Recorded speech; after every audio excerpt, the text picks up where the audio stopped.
다 함께 머리 숙여 기도하심으로 주님 앞에 또 수요예배 자리에 함께 나아가겠습니다.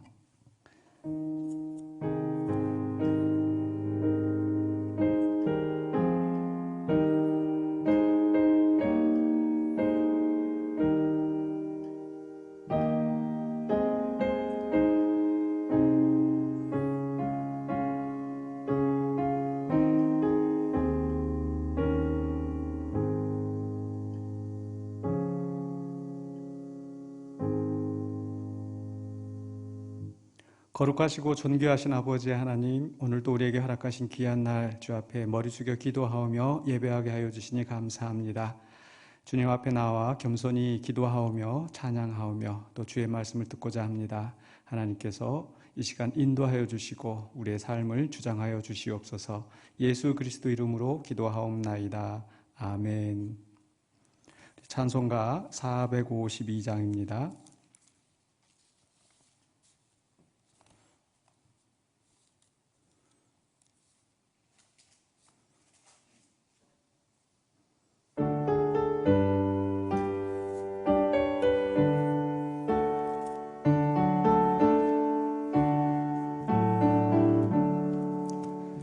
내 모든 소원 기도의 제목 예수님 닮기 원함이라. 예수님 형상 나 입기 위해 세상에 보았기 전에 예수님 닮기 내가 원하네. 날 구원하신 예수님을 내 마음속에 지금 고도사 주님의 형상 인치소서. 무한한 사랑 풍성한 긍휼 슬픈 자 위로하시는 주. 길 잃은 죄인 부르는 예수 그 영상 담게 하옵소서. 예수님 닮기 내가 원하네. 날 구원하신 예수님을 내 마음속에 지금 고도사 주님의 영상 인치소서. 겸손한 예수 거룩한 주님 원수의 멸시 참으시사 우리를 위해 고난을 받은 구주를 담게 하옵소서. 예수님 닮기 내가 원하네. 날 구원하신 예수님을 내 마음속에 지금 고도사 주님의 영상 인치소서. 기도하겠습니다. 내 모든 소원 기도의 제목 예수를 닮기 원함이라. 우리가 이렇게 찬송하며 기도하지만 우리의 마음은 여전히 주님을 멀리 떠나 있고 내 욕심대로 내 생각대로 살아가고 있음을 발견하고 고백합니다. 그러나 우리의 소망 되신 주님, 다시 한번 주님 앞에 머리 숙여 기도합니다. 우리의 마음을 주장하여 주시옵소서. 그리하여 우리를 위하여 고난당하신 예수 그리스도의 사랑을 본받아 우리도 이웃을 사랑하게 하여 주시고 주님의 나라와 영광을 위하여서 멸시천대에 참고 우리의 십자가를 지고 가는 우리가 되게 하여 주시옵소서. 그리하여 우리를 통하여서 주님의 나라가 주님의 뜻이 이 땅에 이루어지고 또 이 지역사회에서 우리가 세상의 빛으로 나타나서 주님의 영광 나타낼 수 있도록 도와주시옵소서. 또 우리의 삶 속에 있는 어려움을 주님께서 다 아시는 줄로 믿습니다. 육체의 질병으로 고난당하고 있는 형제자매를 기억하여 주시고 또 여러 가지 사고와 또 위험 속에서 주님께서 지켜주시고 또 그 마음에 시험에 들지 않도록 또 그 심령을 강하게 붙잡아 주시옵소서. 성령님께서 항상 인쳐주시고 주장하여 주실 줄 믿습니다. 또한 우리 교회 안에 있는 어려움을 주님께서 아시는 줄 믿습니다. 우리가 어느 길로 가야 할지 어떻게 해야 할지 또 어려운 일 당할 때 낙심하고 무너지기 쉬운 우리의 마음을 주장하여 주시고 지혜와 권능으로 인도하여 주시옵소서. 곳곳에서 일어난 많은 재난의 소식에 우리의 마음이 무겁습니다. 또 실제로 그 아픔을 겪고 있는 그 형제 자매들은 많이 고통스러울 줄 압니다. 하나님께서 친히 위로하여 주시고 또 속히 그런 모든 문제들을 이겨내고 주님의 말씀 안에서 아름다운 또 공동체를 세워갈 수 있도록 도와주시옵소서. 이 시간에 또한 불볕더위 가운데서도 주의 복음을 위하여서 곳곳에서 말씀을 증거하는 선교사님들을 기억하여 주시고 그곳에서 주님의 나라가 또 온전히 확장되는 역사가 있게 하여 주시옵소서. 오늘도 우리가 주의 말씀을 펴고 함께 나누려고 합니다. 성령님께서 인도하여 주시옵소서. 예수 그리스도 이름으로 기도하옵나이다. 아멘.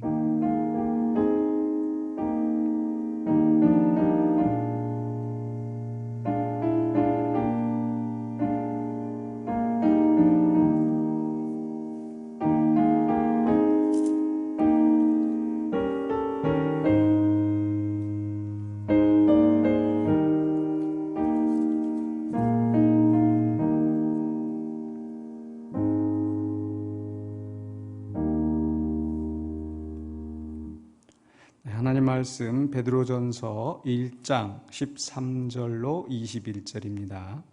베드로전서 1장 13절로 21절 말씀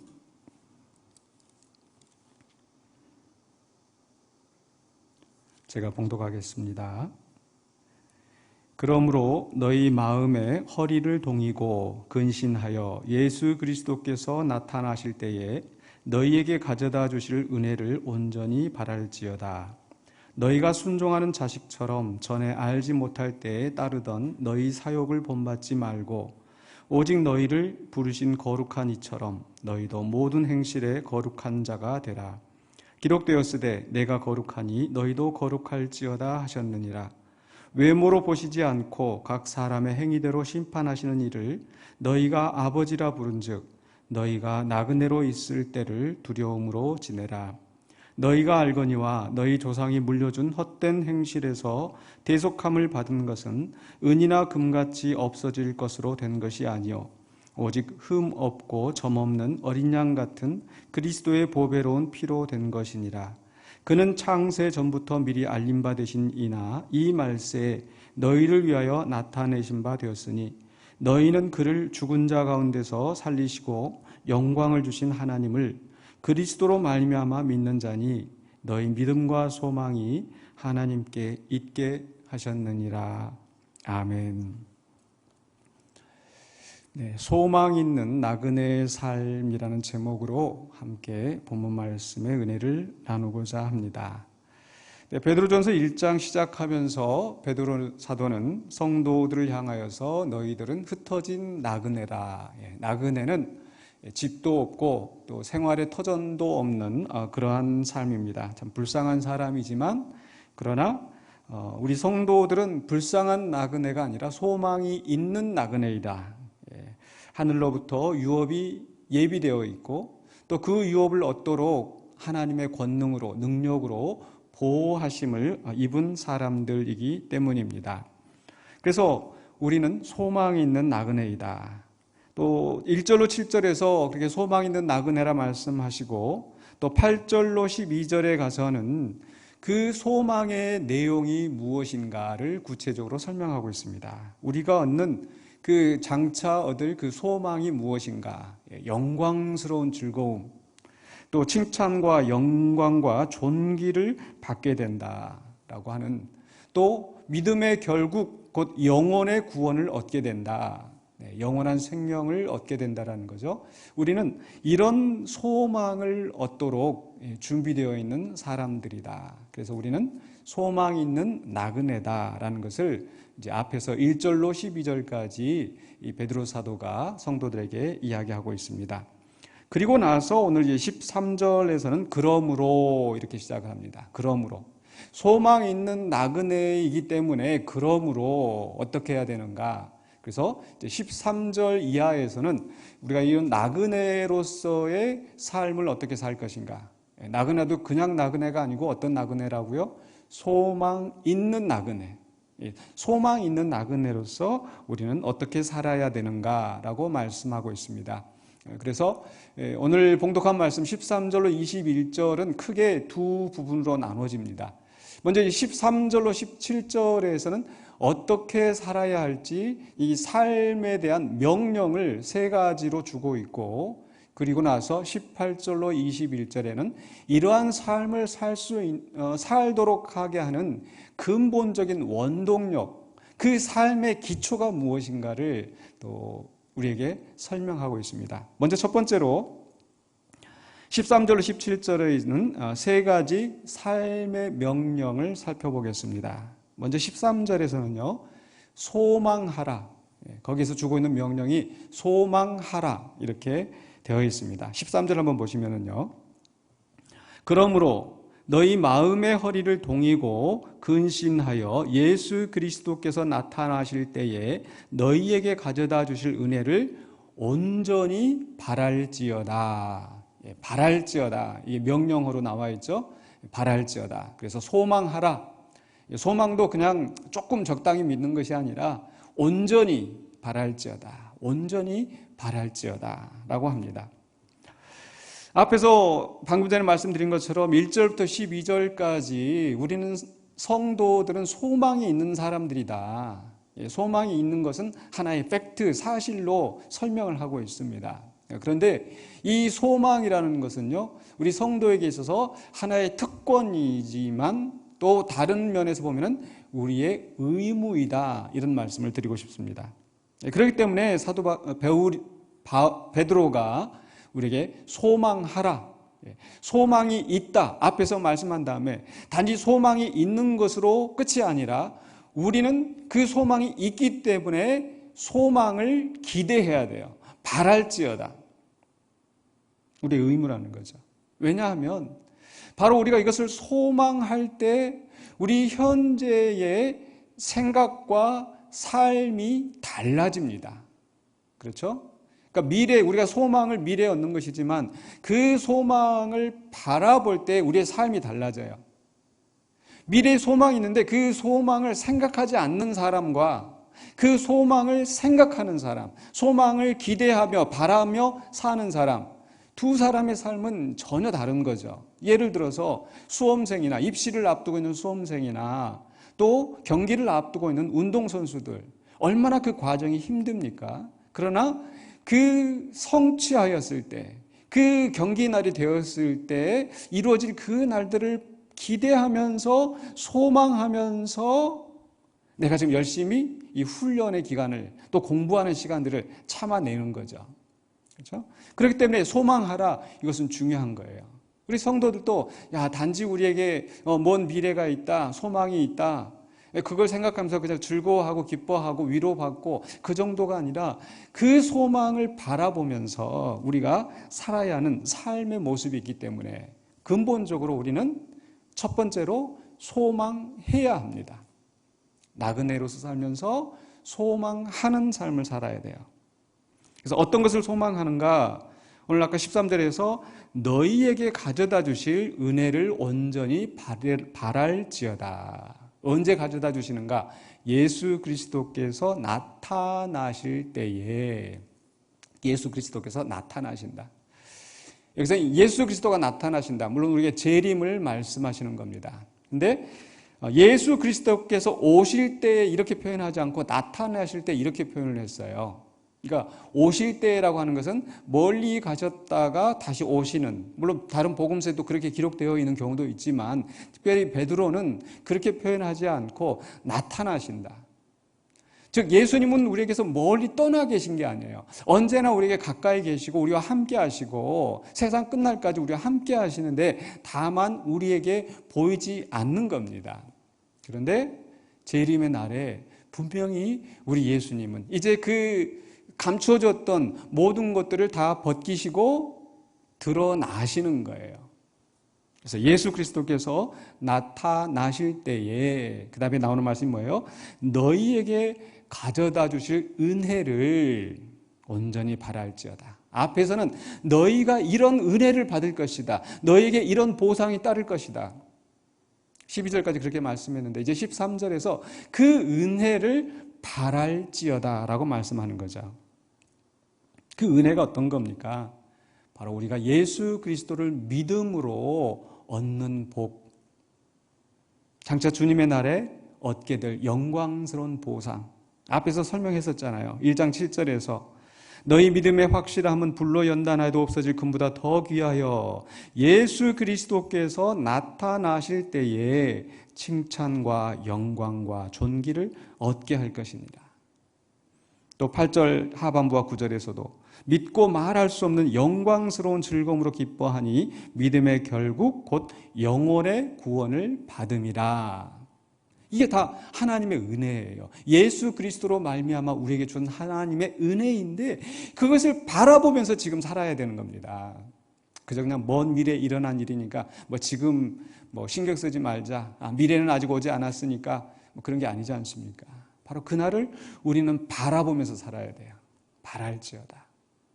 그래서 내가 지금 힘들고 어려운 순간을 지나고 있지만은 이 어려움을 이겨냈을 때 우리 주님으로부터 칭찬과 영광과 존귀가 있을 거야. 그것을 바라볼 때 내가 이것을 이겨낼 수 있는 힘이 생기는 겁니다.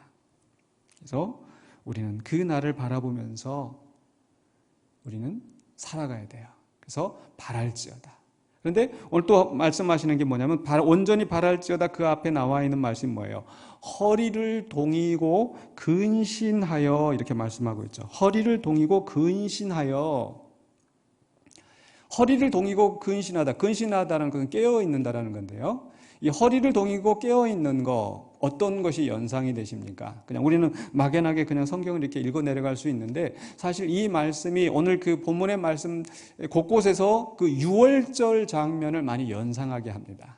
이스라엘 백성들이 바로 이제 애굽에서 벗어나 약속의 땅으로 가게 되는데 그 결정적인 순간, 애굽에서 해방되지는 그 결정적인 순간, 바로 그 순간에 하나님께서 그들에게 이제 허리를 동이고 떠날 준비를 하게 하는 거죠. 서서 급히 그 양식을 먹게 하시, 유월절 식사를 하시게 하지 않습니까? 언제 떠날지 모르니까, 언제 주님의 명령이 있을지 모르니까. 그래서 그런 마음으로 우리는 허리를 동이고 근신하는, 이제 하나님께서 우리를 이 세상의 속박에서 벗어나게 하시고 주님의 나라, 영광스러운 나라로 이끄는 그날이 언제 도적같이 임할 줄 모르니까 우리는 그 날을 기대하면서 허리를 동이고 깨어서 그 날을 준비하는 삶을 살아야 됩니다. 그래서 우리는 첫 번째로 나그네로서 우리는 소망하는 삶을 살아야 됩니다. 소망하라. 두 번째로는요, 14절로 16절에서 거룩하라고 말씀하십니다. 거룩하라. 베드로전서 1장 14절 15절에 보시면요, 너희가 순종하는 자식처럼 전에 알지 못할 때 따르던 너희 사역을 본받지 말고 오직 너희를 부르신 거룩한 이처럼 너희도 모든 행실에 거룩한 자가 되라. 미래를 소망하면서 미래를 바라보면서 사는 사람은 단지 그 미래에만 있는 것이 아니라 현재의 삶에 충실해야 합니다. 어떤 사람들은 그 다가올 미래를 준비하라 그러면서 막 종말 재림이 가까웠다 이거 얘기하면서 그저 다 그냥 거둬들이고, 그죠? 그리고 그냥 산에 올라가서 그 날을 준비하면서 사는 것처럼, 그러나 우리 주님이 원하시는 삶은 그게 아니에요. 우리는 주님이 언제 오실지 알지 못하기 때문에, 도적같이 그날이 언제 임할지 알지 못하기 때문에 항상 깨어 근신하고 허리를 동이고 그날을 항상 준비하는 마음으로 살아야 되지만 우리는 여전히 이 현실 세계 속에서 살아야 되는데 그 현실 세계 속에서 우리는 모든 행실에 거룩한 자로 살아야 합니다. 바로 이 성도의 현재 삶에 요구되어지는 것은 거룩한 삶입니다. 앞서 말씀드린 것처럼 이제 허리를 동이고 근신하라. 이 출애굽 상황을 지금 연상하게 한다고 그랬는데 여기서도 마찬가지예요. 애굽에서 나온 백성은 이제 약속의 땅을 향하여 가되 하나님과 동행하는 삶을 삽니다. 성막을 중심으로 진을 치고 그 약속의 땅을 바라보면서 가는 거죠. 그렇기 때문에 이제 하나님께서 그 백성에게 명령하시기를 이제 너희는 과거 애굽에서 살던 그 생활 습관을 버리고 애굽을 돌아보지 말고 오직 그 약속의 땅을 바라보면서 살아가는데 바로 그 다음에 있는 말씀처럼 16절에 기록되었으되 내가 거룩하니 너희도 거룩할지어다 하셨느니라. 우리 하나님이 거룩하시니까 그 하나님의 성막이 그 백성 가운데 있어 그들과 동행하니까 그 하나님과 동행하는 그들의 삶이 거룩해야 된다는 거죠. 우리는 나그네의 삶을 살고 있지만 나 혼자 사는 것이 아니라 하나님과 함께하는 예수 그리스도가 내 안에 사시는 그런 삶입니다. 사도 바울도 우리가 너희 몸은 하나님의 영이 거하시는 성전인 줄 알지 못하느냐. 우리는 나그네인데 보통 나그네가 아니고 하나님이 우리 안에, 예수 그리스도가 내 안에, 성령이 내 안에 있는 그러한 삶이라는 거죠. 그렇기 때문에 그 사욕을 줬던 그런 삶에서 벗어나서 우리 하나님께서 우리를 그 과거의 사욕에서 벗어나게 하셨기 때문에 그렇게 살지 말고 하나님처럼, 우리를 부르신 하나님처럼, 우리를 위하여 당신의 몸을 버리신 예수 그리스도처럼, 예수님처럼 살라는 겁니다. 그래서 하나님께서 구약 성경에서 레위기를 통해서 그 출애굽한 백성들을 향하여서 어떻게 하면 거룩하게 살아야 되는지 여러 가지 법을 말씀하셨죠. 물론 우리가 그 법을 지금 그 법을 따라서 거룩함을 사는 게 아닙니다. 그때는 성막을 중심으로 살아가는 공동체였기 때문에 이제 또 그 성막을 중심으로 해서 어떻게 거룩함을 유지하느냐 그게 문제였는데 지금 우리의 거룩함의 기준은 성막이 아니라 바로 예수 그리스도이죠. 누구든지 예수 그리스도 안에 있으면 새로운 피조물이라. 그래서 예수 그리스도 안에 살아가는 삶, 예수 그리스도를 본받아 예수님처럼 살아가는 삶, 그게 거룩함을 유지하는 거예요. 세상과 구별되게. 이 거룩이라는 것은 구별된 거예요. 그래서 과거에는 세상의 습관을 따라서 내 욕심을 따라서 다른 사람과 별반 다를 바 없이 살아갔는데 이제는 그 생활을 단절하고 예수님처럼, 예수님은 거룩하신 분, 하나님은 거룩하신 분. 왜? 이제는 그 하나님의 백성, 예수님의 형제 자매가 되었기 때문에 그 동행하는 자로서 세상 것을 끊어버리고 세상의 욕심을 끊어버리고 예수님처럼 하나님처럼 살아가야 하는 의무가 있다라는 겁니다. 그래서 우리 성도들은요, 구원받기 위해서 거룩하게 사는 것이 아니라 구원받았기 때문에 거룩한 삶을 살아야 합니다. 그래서 첫 번째로 소망하라, 두 번째로는 거룩하라. 이게 나그네의 삶입니다. 세 번째로는요, 17절입니다. 경외하라, 경외하라. 17절 같이 보겠습니다. 외모로 보시지 않고 각 사람의 행위대로 심판하시는 이를 너희가 아버지라 부른즉 너희가 나그네로 있을 때를 두려움으로 지내라. 두려움으로 지내라. 이게 명령이 나오는 거죠. 두려움으로 지내라. 이 두려움이라는 것은 나쁜 의미가 아닙니다. 우리가 성경에서 말하는 경외, 마땅히 그분에게 드려야 될 그 존중, 그걸 경외 또는 두려움 같은 단어예요. 거룩하라고 하시는 말씀은 우리가 밖으로 세상과 구별되게 살아야 되는 것을 명령하시는 것이라고 한다면 경외하라는 바로 우리 안에 함께 하시는 그 하나님과의 관계, 그 하나님에 대해서 우리는 그분이 마땅히 받아야 될 존중을 우리가 드리는 겁니다.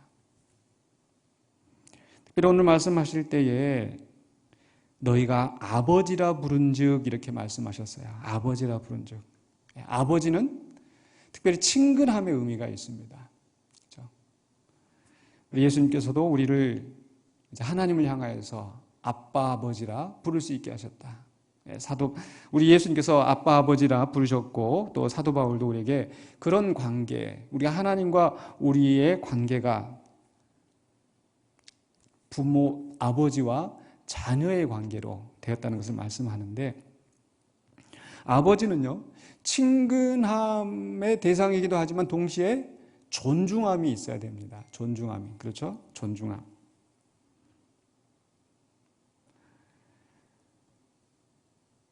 존중함이 왜 중요한가? 바로 이 존중함이 있을 때 그 아버지에게 순종하게 됩니다.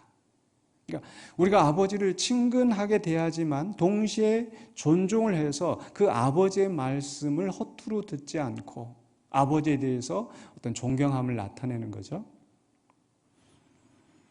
또 아버지뿐만 아니라 우리 인간의 삶 속에서도 우리 스승에 대하여서 우리가 이런 얘기를 합니다. 그 그림자도 밟지 말라. 이렇게 하는 이유가 뭐겠습니까? 그만큼 이 스승을 존중할 때에 그 스승으로부터 나오는 그 교훈의 말을 우리가 잘 받아들이고 그 교훈대로 행동하게 되는 거죠. 그런 존중함이 없다면 그 나오는 말을 우리가 잘 받아들이지 않습니다.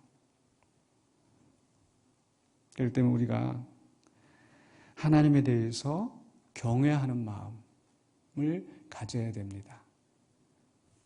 그러할 때 우리가 하나님 앞에 온전한 예배를 하고 또 하나님의 말씀에 순종하면서 살아갈 수 있게 될 줄로 믿습니다.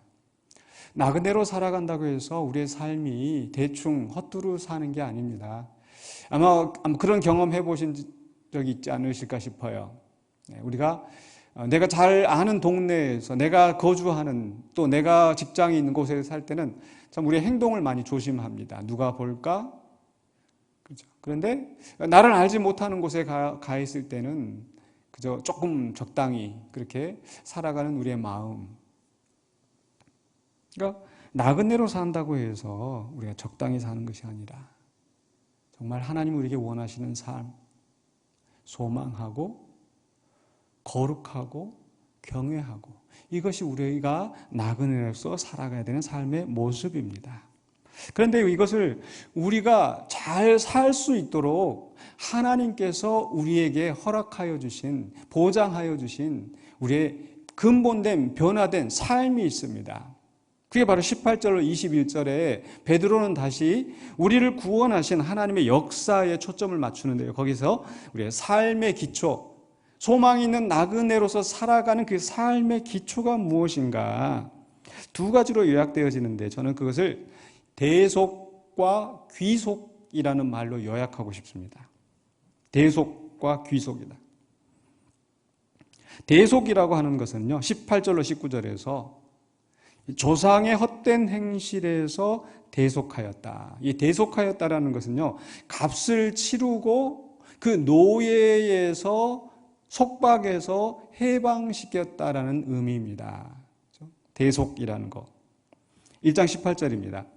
너희가 알거니와 너희 조상이 물려준 헛된 행실에서 대속함을 받은 것은 은이나 금같이 없어질 것으로 된 것이 아니요. 19절에 오직 흠 없고 점 없는 어린 양 같은 그리스도의 보배로운 피로 된 것이니라. 은이나 금같이 값을 이야기하는데 노예로 팔려 나간 사람을 그 노예에서 해방시키기 위해서는 그에 대한 몸값을 지불을 하고 그를 그 속박에서 벗어나게 하는 거예요. 그런데 우리는 어디에 속박이 되어 있었느냐? 바로 너희 조상이 물려준 헛된 행실. 지금 이 말씀을 받고 있는 그 사람들이 바로 이방인이라고 한다면 바로 그 하나님을 알지 못하고 세상 우상을 섬기면서 세상의 풍속을 따라서 살아가던 그러한 모습들. 조상 때부터 그렇게 살아왔기 때문에 당연히 그렇게 사는 것인 줄 알고 살아왔던 그런 모습들. 또 좀 더 신학적으로 들어가자면은 바로 우리가 조상으로부터 물려받은 근본된 그 죄악된 우리의 본성. 그 본성에 매여서, 그 죄에 매여서 어쩔 수 없이 죄를 짓고 살아가는 하나님의 진노를 받을 수밖에 없는 진노의 자녀였었는데, 이제는 그 예수 그리스도의 보배로운 피로 값을 치르고 우리가 그 속박에서 벗어나게 되었어요. 그게 대속함입니다. 은이나 금같이 없어질 것으로 된 것이 아니다. 은이나 금은 쓰고 나면 없어지는 거예요. 그러니까 그 값을 치르고 나서 이제 그 값이 다 소용이 없게 되어서 다시 우리가 속박으로 들어가는 게 아니에요. 우리가 대속함을 받은 것은, 그 치른 값은 없어질 금이나 은이 아니라 19절에 다시 한번 흠없고 점없는 어린 양, 아무 죄가 없이 우리의 죄값을 다 치르신 바로 예수 그리스도의 보배로운 피, 그 피로 말미암아 우리가 죄사함을 받고 그 죄의 속박에서 벗어났어요. 그렇기 때문에 이제 우리는 어쩔 수 없이 죄에 끌려가는 인생이 아닙니다. 그래서 사도 바울이 얘기하는 것처럼 우리는 죄에 대하여서 죽은 자로서 살아가는 거예요. 물론 그렇다고 해서 죄를 아예 안 짓고 산다는 그런 뜻이 아니라 죄의 속박이 우리에게 없다라는 거. 그렇기 때문에 우리는 죄를 이겨낼 수 있습니다. 여기서도 다시 한번 흠없고 점없는 어린 양이라고 말씀하고 있는데, 역시 유월절 어린 양의 모습을 우리에게 연상하는데, 바로 그 유월절 어린 양으로 말미암아 또 그 그리스도의 보배로운 피로 말미암아 우리는 하나님의 자녀가 되는 새 언약이 맺어지게 된 거죠. 그래서 그 다음에 이제 20절로 21절의 말씀에서는 저는 이제 대속에 이어서 귀속이다라는 단어를 쓰고 싶은데요. 귀속. 무언가로 이렇게 이제 돌아가서 속하게 되는 것. 즉, 우리는 이제 죄와 사망에서 벗어나서 거기서 우리 혼자 있는 것이 아니라 이제는 우리의 믿음과 소망의 대상이신 하나님께 속한 자가 되었습니다. 20절입니다. 그는, 여기서 그는 바로 그 앞에 어린 양, 흠없고 점 없는 바로 그리스도. 그분은 창세전부터 미리 알린 바 되시니나 이 말세에 너희를 위하여 나타내신 바 되었으니, 창세전부터, 태초부터 계신, 태초 이전에 계셨던 그 말씀. 근데 그 말씀이 이제 육신의 몸을 입고 우리를 위하여 나타내신 바 되셨어요. 그리고 그분은 21절에 너희는 그를 죽은 자 가운데서 살리시고 영광을 주신 하나님을 그리스도로 말미암아 믿는 자니 너희 믿음과 소망이 하나님께 있게 하셨느니라.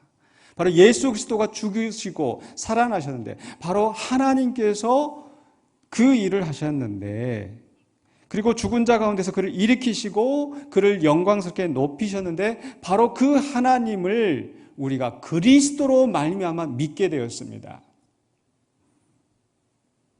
그래서 그 하나님을 그리스도로 말미암아 믿는 자다. 그래서 너희 믿음과 소망이 하나님께 있게 하셨다. 그 전에 우리의 믿음과 소망은 어디 있었느냐? 세상의 헛된 것에 있었습니다. 세상을 의지하고. 그것은 우리 이사야가 비유로 하는 것처럼 애굽은 썩은 지팡이라. 우리가 그 썩은 지팡이 썩은 지팡이를 의지하면 그 지팡이가 부러져서 다치지 않습니까? 그런 것처럼 우리가 세상을 의지하고 세상의 소망을 두고 살았는데 이제는 우리의 믿음과 우리의 소망의 대상이 하나님이다. 썩은 지팡이가 아닌 전지전능하신 온 세상을 주관하시는 바로 그 하나님이 우리의 믿는 대상이시고 우리가 소망을 두는 대상이기 때문에 우리의 믿음은, 우리의 소망은 확실한 겁니다. 그런데 그 일을 누가 가능하게 했느냐? 바로 예수 그리스도. 예수 그리스도를 믿음으로 말미암아 바로 하나님과 우리의 새로운 관계가 생겨난 겁니다. 그래서 우리를 죄와 사망의 권세에서 벗어나게 된 것도 예수 그리스도의 보배로운 피로 말미암아, 또 우리가 하나님과 새로운 관계에 들어가게 된 것도 바로 예수 그리스도로 말미암아 우리가 그 믿음의 자녀가 되었다라는 것. 그래서 우리는 바로 그 예수 그리스도 때문에 우리는 새로운 신분을 얻게 되었고, 이제 그렇게 우리를 부르신 예수님처럼 우리는 소망하며 거룩하며 경외하며 살아가는 삶을 살아가야 되는 줄 믿습니다. 이제 말씀을 마무리하려고 합니다. 우리는 소망 있는 나그네라는 것을 기억하시기 바랍니다.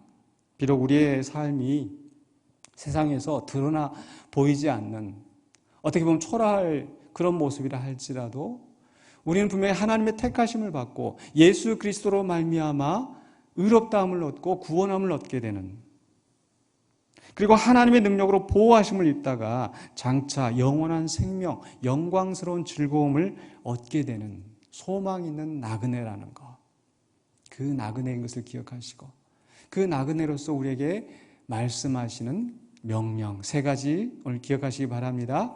첫 번째로 소망하라, 두 번째로는요 거룩하라, 세 번째로는 경외하라. 이 3가지를 우리가 기억하시면서 또 오늘 또 한 주간도 또 매일의 삶 속에서 승리하시는 저와 여러분이 되시기를 주의 이름으로 간절히 축원합니다. 기도하겠습니다. 우리 이 시간에 함께 하나님의 말씀을 생각하면서 기도하기를 원합니다. 첫 번째로는요, 바로 말씀에 있는 대로 우리가 소망과 거룩과 경외하는 삶을 살게 하여 주시옵소서. 그래서 말씀을 생각하시면서 바로 이 기도 제목을 아뢰기 바랍니다. 두 번째로는요, 또 우리가 신문이나 뉴스를 보면서 곳곳에 재난과 아픔이 많이 있는 것을 보게 되는데, 바로 그런 재난과 아픔이 있는 세상을 위하여서 우리가 또 관심을 가지고 기도해야 될 줄로 믿습니다. 우리는 나그네고 이 세상은 우리와 아무 상관이 없고 그렇지 않습니다. 하나님께서 우리를 이 세상에 머무르게 하시고 이 세상을 책임지게 하셨습니다. 그렇기 때문에 우리는 이 세상을 위하여서 기도해야 합니다. 아브라함이 기도했던 것처럼, 소돔과 고모라를 위해서 기도했던 것처럼, 하나님께서 아브라함을 통하여서 천하 만민이 복을 얻게 하신다고 말씀하신 것처럼 우리를 통하여 이 세상에 복을 받게 하실 것이기 때문에, 그래서 우리는 두 번째로 곳곳에 재난과 아픔, 아프간의 그런 사태와 또 터키의 또 산불, 또 여기저기서 지진과 태풍, 또 코로나 감염자들이 속출하고 있는 이런 어려운 상황들, 그래서 이 세상의 재난과 아픔에 대해서 우리가 함께 기도하기를 원합니다. 세 번째로는요, 우리 교회 공동체를 위해서 기도하기를 원합니다.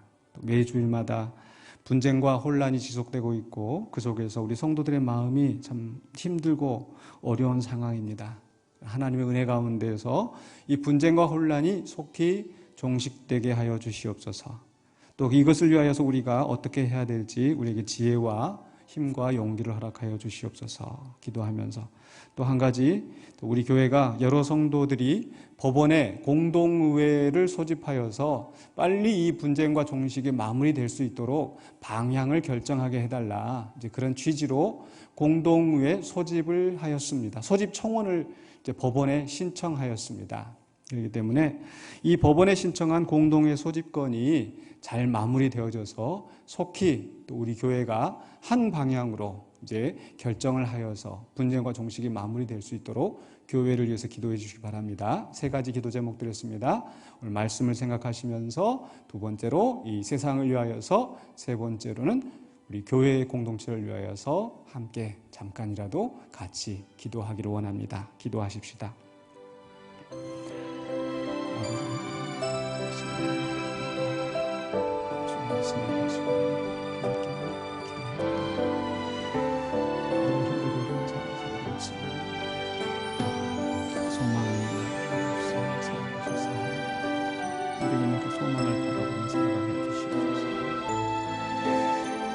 왜 이런 어려움이 있는지, 이런 문제, 또 이런 어려움 때문에 낙심하고 좌절했던 것이 있습니다. 그러나 소망으로 일어나게 하여 주시옵소서. 주님의 나를 바라보게 해주시고 칭찬과 영광과 존귀를 주시고 주님을 바라보면서 현재의 고난을 이겨낼 수 있도록 주님 도와주시옵소서. 진짜로 흘러나오는 영광스러운 일을 소망하면서 떠나고자 하는 이 세상에서 살아갈 때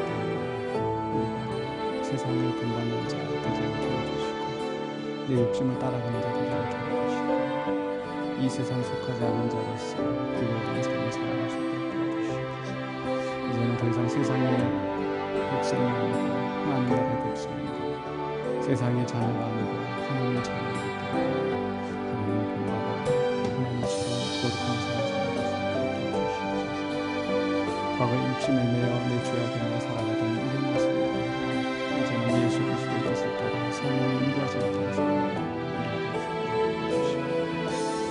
아버지 하나님, 이제 우리가 주님을 온전히 경외하며 주님 앞에 온전히 예배하며 영광을 돌리는 삶을 살아갈 수 있도록 도와주시옵소서. 주님의 말씀을 온전히 본받고 주님의 말씀에 따라서 순종하며 살아갈 수 있도록 도와주시옵소서. 아버지 하나님, 우리가 세상을 위해서 기도합니다. 아브라함이 우리 성도들에게 아버지 하나님 기도의 삶을 주셔서 우리 세상에서 기도합니다. 아프간에 있는 아버지 하나님 그 백성을 통해서 기도하시고 달려가는 그 강압과 그 폭압 속에서 신음하고 있는 그 아프간 국민들을 하나님께서 기도하시고 모든 악한 권세들을 주님께서 그곳에서 떠나게 해주시고 그곳에서 아름다운 주님의 복음이 들어갈 수 있도록 복음을 태풍과 지진과 산불과 여러 가지 재난이 그곳에서 쏟아져 있습니다. 그 재난 속에서 아파하고 있는 우리 자녀들 주님께서 위로해 주시고 그곳에서 아버지의 사랑이 주시는 주시옵소서. 코로나가 고속하고 있습니다. 속히 코로나가 중심이 되어지고 안전하고 평화로운 그런 삶을 가지고 주시옵소서. 우리는 아무 힘이 없습니다. 주님, 우리 교회를 위해서 기도합니다. 우리 교회에 여러 가지 분쟁과 분이 있습니다. 매주마다 이렇게 어려움을 겪으면서 오직 주님만 바라봅니다. 우리는 아무 힘이 없습니다. 때때로 우리가 어쩔 수 없는 그런 큰 절벽 앞에서 큰 장벽 앞에서 낙심하고 좌절하고 두려워합니다. 주님 도와주시옵소서. 오직 주님만 바라보며 주님 뜻을 위해서 겸손히 순종하며 나아가는 성도들 주께서 기억하여 주시고 그 마음에 위로하며 주시옵소서. 믿음의 약한 자들이 낙심하지 않게 하여 주시고 믿음과 강력한 세임을 여러분 일을 하시게 해주시옵소서. 이를 위하여 우리 각자의 주신 삶을 해주시고 악한 권세에게 물러나지 않게 해주시고 또한 악을 악으로 받지 않게 해주시고 주님의 마음으로 하나님의 자비하심과 공의하심을 본받아서 우리가 해야 할 것과 하지 말아야 할 것을 온전히 구별하여서 잘 감당할 수 있도록 도와주시옵소서. 또한 이 분쟁을 종식시키기 위해서 우리가 함께 한 뜻으로 공동회를 하고자 합니다. 이 공동회를 통해서 선한 결과가 이루어지고 이제 이 속히 분쟁과 종식이 마무리되어서 하나님의 선한 뜻을 이루어가는 교회가 되기를 원합니다. 이제 법원에 신청을 하여서 이제 그 허락을 구하고 있사오니 하나님께서 기억하여 주시고 아버지 하나님 공동회가 잘 열려서 또 선한 결과가 이루어져서 주님 이제는 온전히 우리가 하나가 되어서 주님의 뜻을 이루어가는 교회가 되시옵소서. 우리의 나라가 도와주시옵소서. 주님만 바라보며 주님만 의지합니다. 우리의 믿음과 소망이 되시는 소망의 대상이 되시는 하나님만 바라보며 하나님께서 기도해 주시고 인도해 주시옵소서.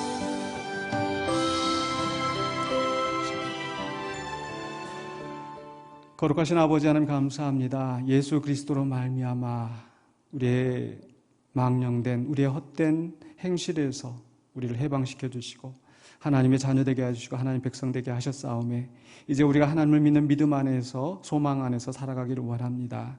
우리가 온전히 주님이 거룩하신 것처럼 우리도 세상과 구별되어지는 거룩한 삶을 살게 하여 주시고 온전히 주님만 바라보면서 주님의 뜻을 이루며 살아가는 우리들이 되게 하여 주시옵소서. 우리가 또한 기도 제목을 주님 앞에 아뢰었습니다. 하나님께서 합당하게 이루어 주시고 또 그 속에서 우리가 하나님의 역사하심을 보며 찬양 돌리며 주께 영광 돌리는 귀한 역사가 있게 하여 주시옵소서. 예수 그리스도 이름으로 기도하옵나이다. 아멘. 찬송가 455장입니다.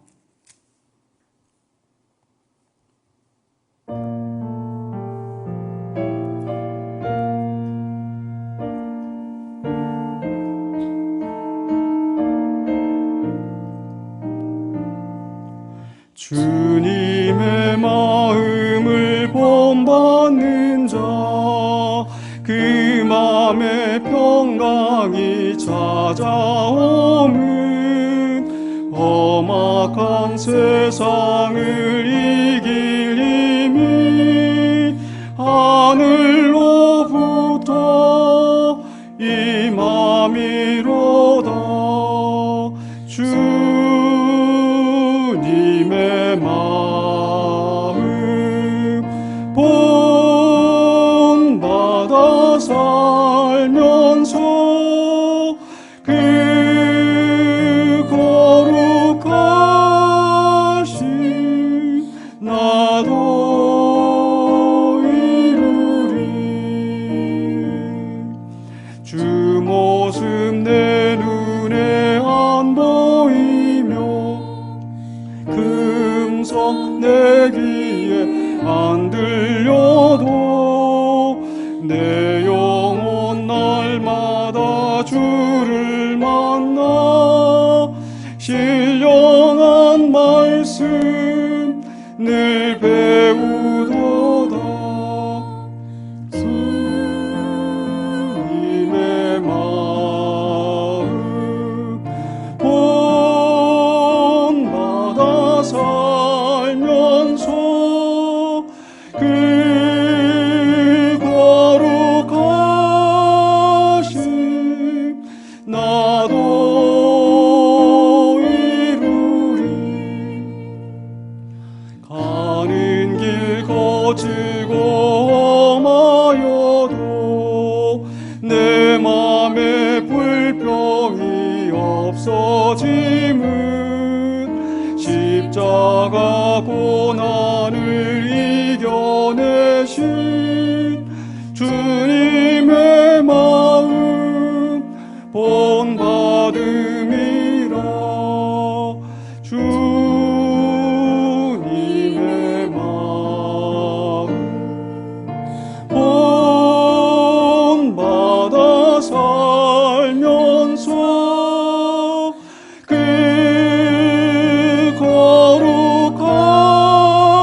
거룩하신 나도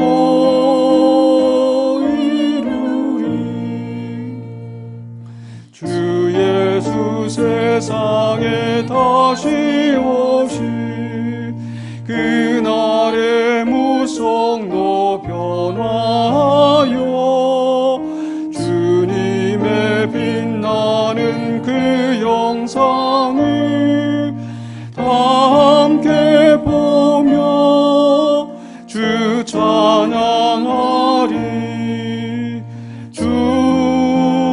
주님의 마음 본받아 살면서 그